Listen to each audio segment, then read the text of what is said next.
مجھے بتاؤ میرے صحابہ، اگر تم میں سے کوئی اپنے گھر جائے اور اپنے گھر میں اپنی بیوی کے پاس کسی مرد کو دیکھ لے تو کیا کرے گا؟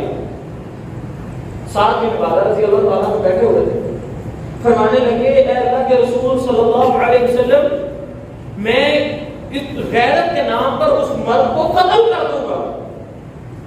اللہ کے نبی صلی اللہ علیہ وسلم فرمانے لگے ساتھ کو دیکھو کتنی غیرت ہے کہ یہ اپنے گھر میں کسی مرد کی وجود کی برداشت نہیں کر سکتا، قتل کرنے کے لیے تیار ہو گئے۔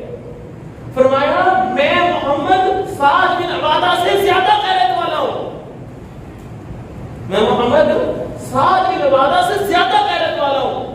میرے ہوتے ہوئے میرے دین کو چھوڑ کر جب کوئی بندہ بدعات کے اوپر چلے گا، سیدھے راستے کو چھوڑ کر دوسرے راستے پر چلے گا، میں قطعاً برداشت نہیں کروں گا۔ اللہ کے نبی صلی اللہ علیہ وسلم کی زندگی میں جہاں جہاں بدعات کا تھوڑا سا بھی شائبہ اٹھنے لگا، اللہ کے نبی صلی اللہ علیہ وسلم نے بڑا ہی سخت بھی دے دیا۔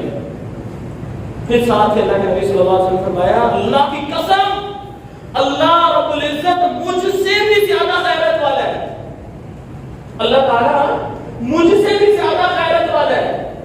اور اللہ کی غیرت کب جوش میں آتی ہے؟ اللہ کو کب غصہ آتا ہے؟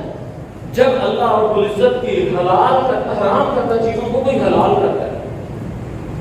اور کعبے کے رب کی قسم، اللہ کی تمام حرام کردہ چیزوں میں سے سب سے زیادہ جو حرام کرتا ہے، سب سے بڑی چیز جو حرام کرتا ہے وہ اللہ کے ساتھ شرک ہے۔ اللہ قطعاً اس کو برداشت نہیں کرتا۔